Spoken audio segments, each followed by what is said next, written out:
నమస్కారం BSK news కి స్వాగతం. హెడ్లైన్ చూద్దాం.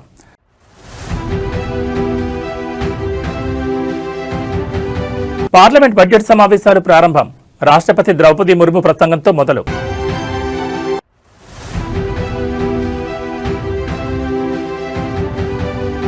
ప్రారంభమైన ఏపీ కేబినెట్ సమావేశం. వివిధ ప్రాజెక్టులకు మంత్రి మండలి ఆమోదం తెలిపే అవకాశం.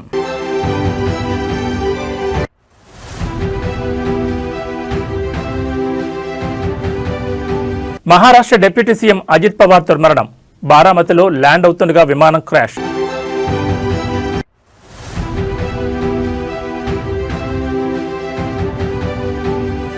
తెలంగాణలో మున్సిపల్ ఎన్నికల నగారా. నేటి నుంచే నామినేషన్ల స్వీకరణ.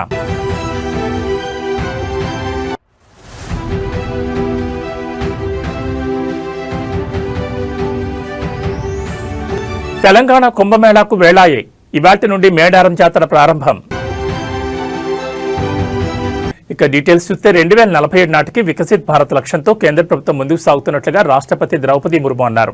ఇవాళ పార్లమెంట్ బడ్జెట్ సమావేశాలు ప్రారంభమయ్యాయి. ఈ సందర్భంగా ఉభయ సభలను ఉద్దేశించి రాష్ట్రపతి ద్రౌపది ముర్ము ప్రసంగించారు.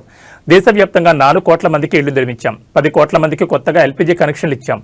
ప్రపంచంలో ధాన్యం ఉత్పత్తిలో భారతదేశం అగ్రస్థానంలో ఉంది. ఆక్వా రంగంలో ప్రపంచంలోని 2వ స్థానంలో ఉన్నాం. 150కి పైగా వందే భారత్ రైళ్లు నడుస్తున్నాయి అని ద్రౌపది ముర్ము అన్నారు. ఇన్కమ్ ట్యాక్స్ లో కీలక సంస్కరణలు తీసుకొచ్చాం. 12 లక్షల వరకు ఆదాయ పన్ను మినహాయింపు కల్పించడంతో మధ్యతరగతి ప్రజలకు మేలు జరిగింది. ఆధునిక టెక్నాలజీ పవర్ హౌస్ గా భారత్ను మారుస్తున్నాం. పీఎం సూర్యఘర్ యోజనతో సాధారణ ప్రజలు కూడా విద్యుత్ ఉత్పత్తి చేస్తున్నారు. ఈశాన్య రాష్ట్రాల్లో రైలు కనెక్టివిటీని పెంచామని రాష్ట్రపతి ద్రౌపది ముర్ము అన్నారు. ఇదిలా ఉంటే పార్లమెంట్లో విపక్షాలు ఆందోళన చేస్తున్నాయి. జీ రామ్జీ సర్కు వ్యతిరేకంగా నినాదాలు చేశారు. ఈ సమావేశాలు 2 విడతలుగా జరగనున్నాయి. జనవరి 28 నుంచి ఫిబ్రవరి 13 వరకు, మార్చి 9 నుంచి ఏప్రిల్ 2 వరకు జరగనున్నాయి. ఫిబ్రవరి 1న ఆర్థిక మంత్రి Nirmala Sitharaman budget ప్రవేశపెట్టనున్నారు.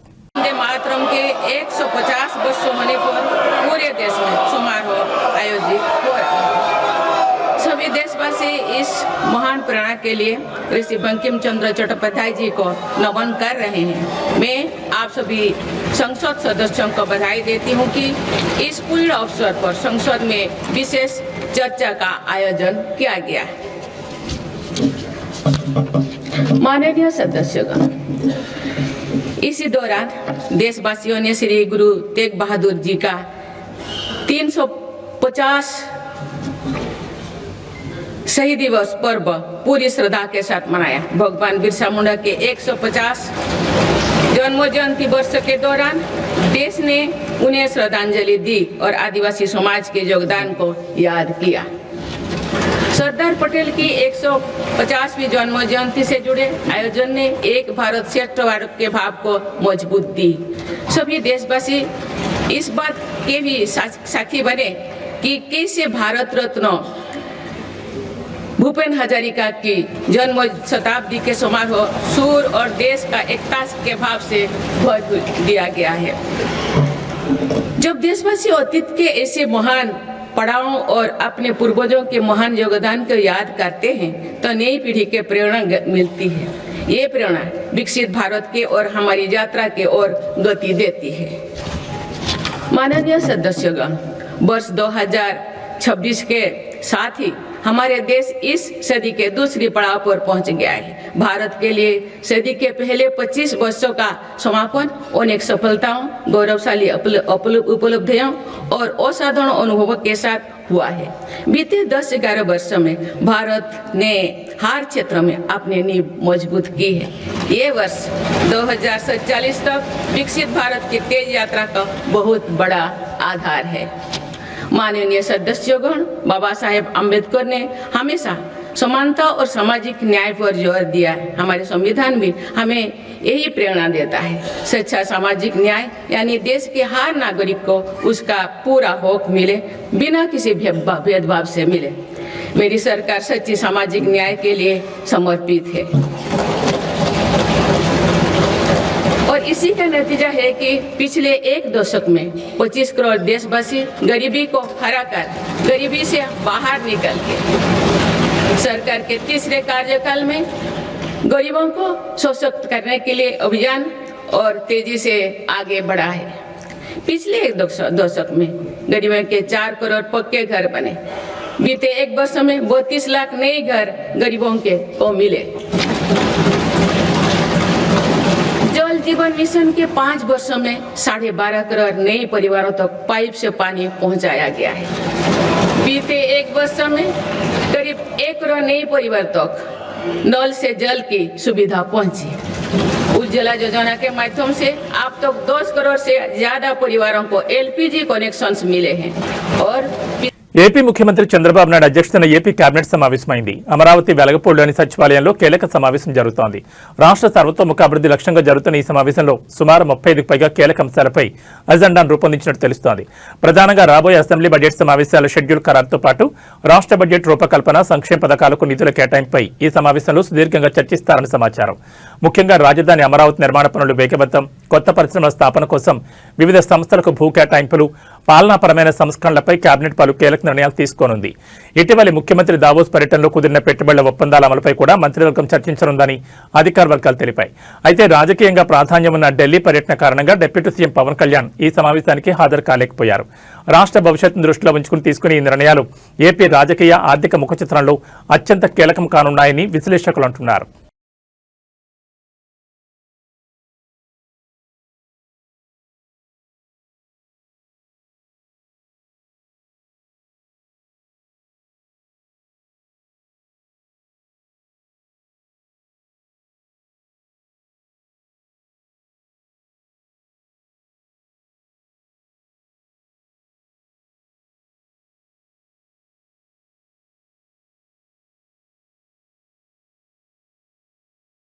Maharashtra deputy CM Ajit Pawar ప్రయాణిస్తున్న చార్టెడ్ ఫ్లైట్ ఘోర ప్రమాదానికి గురైంది. బారామతిలో ఎమర్జెన్సీ ల్యాండింగ్ చేస్తుండగా ఫ్లైట్ కూలిపోవడంతో భారీ మంటలు చెలరేగాయి. ప్రమాదంలో అజిత్ పవార్ సహా 6 మృతి చెందినట్లు డీజీసీఏ ప్రకటించింది. మృతుల్లో 2 పైలట్లు ఉన్నట్టు తెలిపింది. బారామతిలో జిల్లా పరిషత్ ఎన్నికల ప్రచారంలో భాగంగా ఈ రోజు మధ్యాహ్నం నిర్వహించే బహిరంగ సభలో పాల్గొనేందుకు వెళ్తుండగా చార్టెడ్ ఫ్లైట్లో సాంకేతిక లోపం తలెత్తడంతో ఎమర్జెన్సీ ల్యాండింగ్ చేస్తున్న సమయంలో విమానం క్రాష్ అయినట్టు తెలుస్తోంది. బుధవారం ఉదయం 8:45 విమానం కూలిపోగా వెంటనే భారీ మంటలు చెలరేగి అందులో ప్రయాణిస్తున్న వారంతా అక్కడికక్కడే దుర్మరణం చెందారు. అజిత్ పవార్ మరణవార్త తెలుసుకున్న ఆయన కుటుంబ సభ్యులు ఢిల్లీ నుంచి బారామతికి బయలుదేరారు. అజిత్ పవార్ మృతి పట్ల మహారాష్ట్ర సీఎం దేవేంద్ర ఫడ్నవీస్, ఇతర మంత్రులు దిగ్భ్రాంతి చెందారు. ఆయన కుటుంబానికి ప్రగాఢ సానుభూతిని ప్రకటించారు.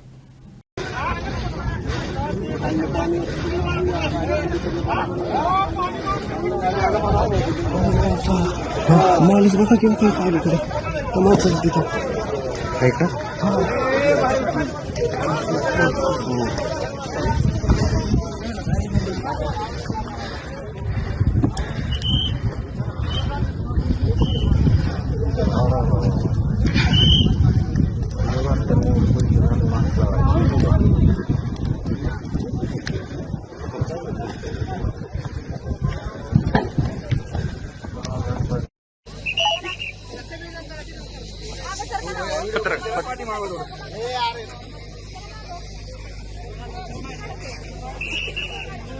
డిప్యూటీ సీఎం పవన్ కళ్యాణ్ ప్రస్తుతం ఢిల్లీ పర్యటనలో ఉన్నారు. తన పర్యటనలో భాగంగా పలు కీలక సమావేశాలకు ఆయన హాజరు కానున్నారు.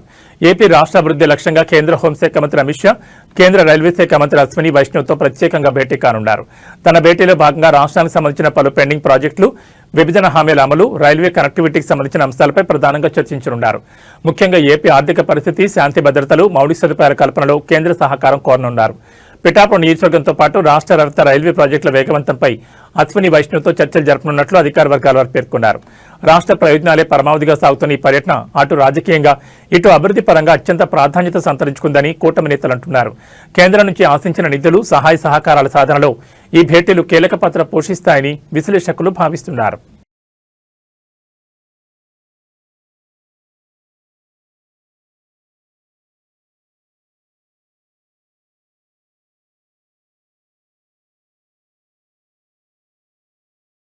తెలంగాణలో మున్సిపల్ ఎన్నికలకు నగారా మోగింది. వచ్చే నెలలో ఒకే విడతలో ఎన్నికలు జరగనున్నాయి. ఫిబ్రవరి 11న పోలింగ్, 13న కౌంటింగ్ జరగనుంది. 16వ తేదీన మేయర్లు, చైర్మన్ల ఎన్నిక జరుగుతుంది. నోటిఫికేషన్ విడుదలతోనే రాష్ట్రంలో ఎన్నికల కోడ్ అమల్లోకి వచ్చేసింది. పురపోరు కోసం 3 ప్రధాన పార్టీలు పోటాపోటీగా సిద్ధమవుతున్నాయి. పంచాయతీ ఎన్నికల ఫలితాలు కంటిన్యూ చేయాలని కాంగ్రెస్, సత్తా చాటాలని బీఆర్ఎస్, పట్టణ ప్రాంతాలపై పట్టు నిరూపించుకోవాలని బీజేపీ చూస్తున్నాయి. తెలంగాణలో మరోసారి ఎన్నికల హీట్ పెరనుంది. ఇప్పటికే జరిగిన అసెంబ్లీ, పార్లమెంట్ ఎన్నికల్లో కాంగ్రెస్ పార్టీ ఘన విజయం సాధించగా హోరాహోరీగా సాగిన సర్పంచ్ ఎన్నికల్లో కాంగ్రెస్ మద్దతు పొందిన అభ్యర్థులు అధిక సంఖ్యలో గెలిచి తొలి స్థానంలో నిలవగా బీఆర్ఎస్ 2వ స్థానం, బీజేపీ 3వ స్థానంతో సరిపెట్టుకున్నాయి. కాగా గ్రామస్థాయిలో ప్రశాంతంగా ముగిసిన ఈ ఎన్నికల తర్వాత ఇప్పుడు పట్టణ రాజకీయాలకు తెరలేచే సమయం వచ్చింది. తెలంగాణలో మున్సిపల్ ఎన్నికల నగారా మోగింది. రాష్ట్రాల్లో 116 మున్సిపాలిటీలు 7 కార్పొరేషన్లకు ఎన్నికల నోటిఫికేషన్ విడుదలైంది. ఇందుకు సంబంధించి నేటి నుంచి నామినేషన్ల స్వీకరణ మొదలు కానుంది. ఫిబ్రవరి 11వ తేదీన ఓటింగ్ జరగనుంది. 13వ తేదీ ఉదయం 8 గంటల నుంచి కౌంటింగ్ ఉంటుంది. నేటి నుంచి ఆయా మున్సిపాలిటీలు కార్పొరేషన్లలో నామినేషన్ల స్వీకరణ ప్రారంభమవుతుంది. జనవరి 30 నామినేషన్లకు చివరి తేదీ. జనవరి 31న నామినేషన్ల పరిశీలన ఉంటుంది. ఫిబ్రవరి 1న స్కూటనీపై అభ్యంతరాలు స్వీకరిస్తారు. ఫిబ్రవరి 2న అభ్యంతరాలపై తుది నిర్ణయం తీసుకుంటారు. ఫిబ్రవరి 3 నామినేషన్లకు ఉపసంహరణకు చివరి తేదీ. అదే రోజున ఎన్నికల్లో పోటీ చేసే అభ్యర్థుల తుది జాబితాను ప్రకటిస్తారు.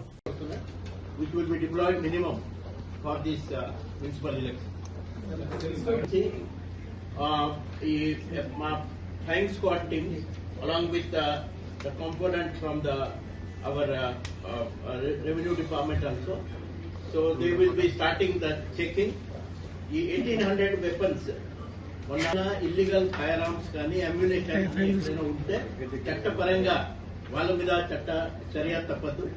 Definitely law will take its own course. And మొన్న గ్రామ పంచాయతీ ఎలక్షన్ లో కూడా చాలా మంచి సీజన్. ఈ ఫిర్బీస్ లిక్కర్ ఇవన్నీ మనం చాలా బాగా. మునుగోడు నియోజకవర్గ అభివృద్ధికి నిధులు కేటాయించడంలో అలాగే నిర్లక్ష్యం చేస్తే ఏదో ఒక రోజు బాంబు పేల్చడం ఖాయమని మునుగోడు ఎమ్మెల్యే కోమటిరెడ్డి రాజగోపాల్ రెడ్డి తీవ్ర హెచ్చరికలు జారీ చేశారు. తనకు పదవి రాకుండా పర్వాలేదని, కానీ ప్రజల సమస్యలు తీరకపోతే ఏమైనా జరిగిపోతుందని ఆయన స్పష్టం చేశారు. నల్గొండ జిల్లా మునుగోడు మండలం కోతులారం గ్రామంలో కాంగ్రెస్ కార్యకర్త విగ్రహావిష్కరణ కార్యక్రమంలో ఆయన ఈ వ్యాఖ్యలు చేశారు. హైదరాబాద్కు కోతవేడి దూరంలో ఉన్న మునుగోడు నియోజకవర్గం అభివృద్ధిలో వెనుకబడిందని ఆయన ఆవేదన వ్యక్తం చేశారు. నియోజకవర్గంలో పనులు చేపట్టిన బిల్లులు ఇవ్వకపోవడంతో కాంట్రాక్టర్లు పనులు సగంలో నిలిపివేసి చేతులెత్తేస్తున్నారని ఆయన ఆందోళన వ్యక్తం చేశారు. ఈ విషయాన్ని సీఎం దృష్టికి తీసుకెళ్లానని, వారం రోజుల్లో పూర్తిస్థాయి బిల్లులు చెల్లిస్తామని హామీ ఇచ్చిన సీఎం 3 వారాలు గడిచినా ఒక్క బిల్లు కూడా చెల్లించలేదని అన్నారు. రాష్ట్రంలో కేవలం సీఎం మంత్రుల నియోజకవర్గాల్లోనే అభివృద్ధి పనులకు నిధులు మంజూరు చేసి అభివృద్ధి చేసుకుంటున్నారు తప్ప ఎమ్మెల్యేల నియోజకవర్గాల్లో బిల్లులు ఇవ్వకపోగా నూతన పనులకు కూడా మంజూరు చేయడం లేదని ఆయన ఆవేదన వ్యక్తం చేశారు.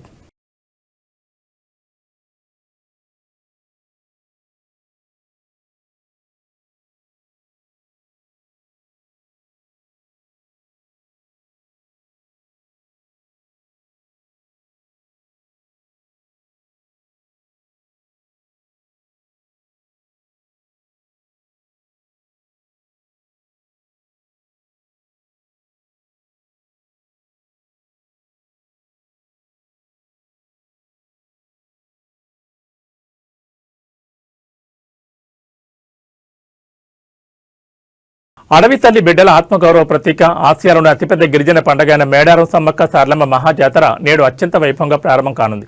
నేటి నుంచి జనవరి 31 వరకు 4 రోజుల పాటు ఈ జాతర కొనసాగనుంది. తెలంగాణతో పాటు ఆంధ్రప్రదేశ్, మహారాష్ట్ర, ఛత్తీస్గఢ్, ఒడిశా వంటి పొరుగు రాష్ట్రాల నుంచి సుమారు 3 కోట్ల మంది భక్తులు తరలివస్తారని ప్రభుత్వం అంచనా వేస్తోంది. జాతర తొలి రోజైన బుధవారం సాయంత్రం 6 గంటలకు మేడారం పరిసర ప్రాంతాల్లో ఆధ్యాత్మిక కోలాహలం మొదలవుతుంది. కన్నెపల్లి నుంచి పూజారులు సారలమ్మను గద్దెపైకి తీసుకొస్తారు. అదే సమయంలో కొండాయి నుంచి గోవిందరాజును, పునుగొండ్ల నుంచి పగడిగిద్దరాజును మేడారంలోని గద్దెలపైకి తీసుకొచ్చి ప్రతిష్ఠించడంతో జాతర అంకురార్పణ జరుగుతుంది. రేపు సాయంత్రం చిలకలగుట్ట నుంచి కుంకుమ భరణ రూపంలో సమ్మక్క తల్లి గద్దెపైకి చేరుకోవడంతో జాతర తారాస్థాయికి చేరుకుంటుంది. జాతర అధికారికంగా నేడు ప్రారంభమైనప్పటికీ గత వారం రోజులుగానే మేడారం జనసంద్రమైంది. జంపన్న వాగు వద్ద భక్తులు పుణ్యస్నానాలు ఆచరించి మొక్కులు చెల్లించుకుంటున్నారు. ప్రస్తుతం మేడారం పరిసర ప్రాంతాల్లో ఇసుక వేస్తే రాళ్లంతా జనం కనిపిస్తున్నారు. భారీగా వాహనాలు తరలివస్తుండటంతో బుధవారం వేకుజామునే సుమారు 4 కిలోమీటర్ల మేర ట్రాఫిక్ నిలిచిపోయింది. దీంతో పోలీసులు రంగంలోకి దిగి పరిస్థితిని సమీక్షిస్తున్నారు.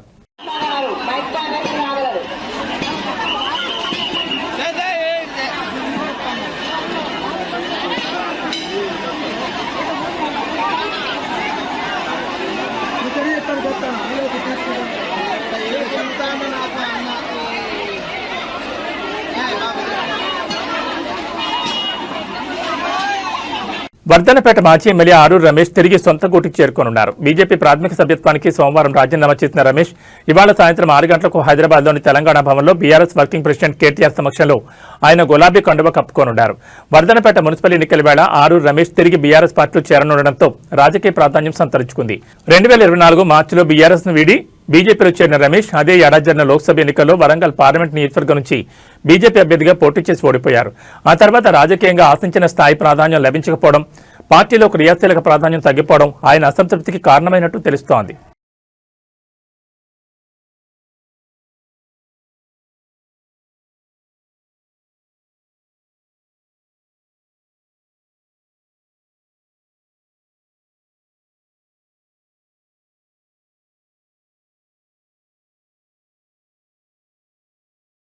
మేడ్చల్ జిల్లాలో మున్సిపల్ నగారం మోగడంతో అధికార ప్రతిపక్ష పార్టీల మధ్య పోరు ముదిరింది. మాజీ మంత్రి మేడ్చల్ ఎమ్మెల్యే మల్లారెడ్డి యల్లంపేట మున్సిపాలిటీ పరిధిలోని అభ్యర్థుల తరఫున ప్రచారం అమలు చేశారు. యల్లంపేట కౌన్సిలర్ అభ్యర్థులను భారీ మెజార్టీతో గెలిపించాలని ఆయన ఓటర్లను అభ్యర్థిస్తున్నారు. యల్లంపేటతో పాటు మూడుచింతలపల్లి, అలియాబాద్ మున్సిపాలిటీలో కూడా బీఆర్ఎస్ జెండా ఎగురవేయడమే లక్ష్యంగా ఆయన ప్రణాళికలు సిద్ధం చేశారు. అభ్యర్థుల ఎంపికలో స్థానిక నాయకులు, కార్యకర్తల అభిప్రాయాలకు ప్రాధాన్యమిస్తామని, అందరూ కలిసికట్టుగా పనిచేయాలని ఆయన పిలుపునిచ్చారు.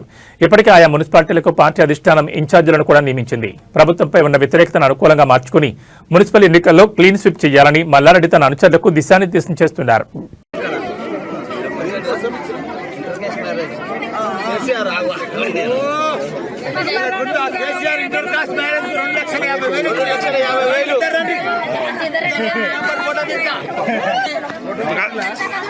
ఇంటర్ కాస్ట్ మ్యారేజ్ కు కేసీఆర్ గారు 2,50,000 ఇచ్చిండు. ఆ రోజు మంచిగా వాళ్ళు పెళ్లి చేసుకొని మంచిగా వ్యాపారం చేసుకొని మంచిగా కొడుకుని కానీ నింపడంగా ఆశీర్వాదంతో చూసినావా?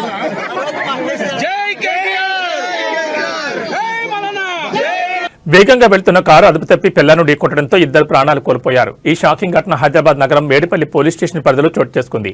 మౌలాలీలోని స్నేహితుడి ఇంటి వద్ద జరిగిన ఫంక్షన్ కి నిఖిల్ కారులో వెళ్లి వస్తూ పోచారం సద్భావన టౌన్షిప్ లో ఉంటున్న స్నేహితులను దింపేందుకు వెళ్తుండగా మేడిపల్లిలోని Uppal Narapalli elevated flyover pillar number 97 వద్దకు రాగానే వాహనం అదుపు తప్పింది. దీంతో పిల్లర్ నెంబర్ 97ను బలంగా ఢీకొట్టింది. ఈ ప్రమాద సమయంలో కారులో మొత్తం 8 మంది ప్రయాణిస్తుండగా వనపర్తి జిల్లాకు చెందిన ఇంజనీరింగ్ విద్యార్థులు సాయి వరుణ్, నిఖిల్ అక్కడికక్కడే ప్రాణాలు కోల్పోయారు. కారు వేగంగా ఢీకోవడంతో వాహనం నుజ్జునుజ్జైంది. కాగా కారు పరిస్థితిని చూస్తే ప్రమాద తీవ్రతను స్పష్టం చేస్తోంది. ఇదిలా ఉంటే ఈ ఘటనలో వెంకట్, రాకేష్, యశ్వంత్ అనే ముగ్గురు విద్యార్థులు తీవ్రంగా గాయపడగా వారి పరిస్థితి ప్రస్తుతం విషమంగా ఉన్నట్టు సమాచారం. అదృష్టవశాత్తు సాత్విక్, హర్షవర్ధన్, అభినవ్ అనే మరో ముగ్గురు విద్యార్థులు స్వల్ప గాయాలతో ప్రాణాపాయ నుంచి బయటపడ్డారు. సమాచారం అందుకున్న వెంటనే మేడిపల్లి పోలీసులు ఘటనా స్థలాన్ని చేరుకుని క్షతగాత్రులను చికిత్స నిమిత్తం ఆసుపత్రికి తరలించారు. ఈ మేరకు కేసు నమోదు చేసుకున్న పోలీసులు మితిమీరిన వేగమే ప్రమాదానికి కారణమని ప్రాథమికంగా నిర్ధారించి దర్యాప్తును కొనసాగిస్తున్నారు. కాగా ఈ ప్రమాదానికి సంబంధించిన పూర్తి వివరాలు ఇంకా తెలియాల్సి ఉంది.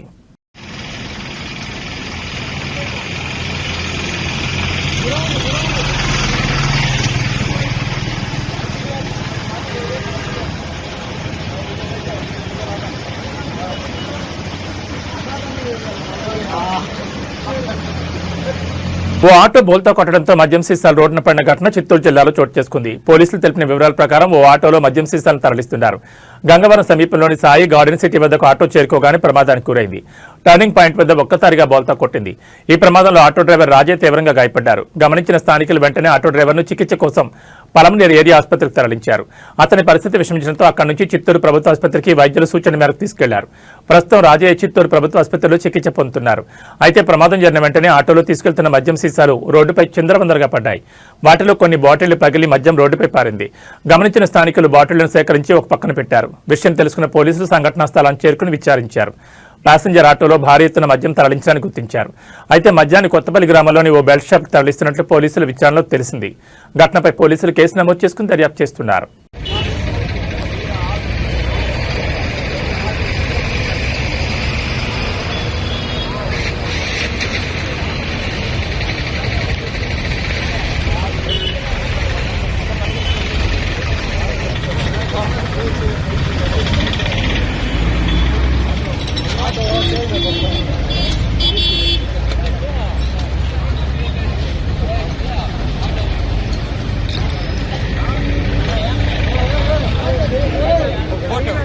బంగారం, వెండి ధరలు అడ్డు అదుపు లేకుండా పెరుగుతున్నాయి. వెండి ధర అయితే ఊహకంద రీతిలో పెరుగుతూ సామాన్యుడికి షాకుల మీద షాకులు ఇస్తోంది. బుధవారం బంగారం, వెండి ధరలు భారీగా పెరిగి ఆల్ టైమ్ రికార్డు స్థాయికి చేరాయి. 24 క్యారెట్ల బంగారం 10 గ్రాముల ధర 3,220 రూపాయలు పెరిగి 1,65,170కి చేరింది. 22 క్యారెట్ల బంగారం 10 గ్రాముల ధర 2,950 పెరిగి 1,51,400కి చేరింది. 18 క్యారెట్ల బంగారం కూడా 2,420 పెరిగి 10 గ్రాముల ధర 1,23,880కి ఎగబాకింది. వెండి ధరలు ఊహించని రీతిలో పెరిగాయి. ఇవాళ కేజీ వెండి ధర ఏకంగా 13,000 పెరిగి 4 లక్షలకు చేరింది. 10 గ్రాముల వెండి ధర 4,000 ఉంది. హైదరాబాద్ సహా తెలుగు రాష్ట్రాల్లోని ప్రధాన నగరాల్లో ఇవే ధరలు ఉండనున్నాయి. పెళ్లిళ్లు, శుభకార్యాలకు బంగారం, వెండికి ప్రాధాన్యమిస్తారు. ముఖ్యంగా మన భారతీయ స్త్రీలకు బంగారం అంటే మక్కువ. పెళ్లిళ్లు, ఓణీల ఫంక్షన్ల సమయంలో ఆడపిల్లలకు 10 తులాల పట్టీలు కొనాలన్నా 40,000, 45,000 వరకు ఖర్చు అవుతుంది. వెండి ఈ స్థాయిలో పెరగడంతో ఇప్పుడే ఇలా ఉంటే అసలు మున్ముందు వెండి కొనే పరిస్థితి ఉంటుందా అని ఆందోళన చెందుతున్నారు.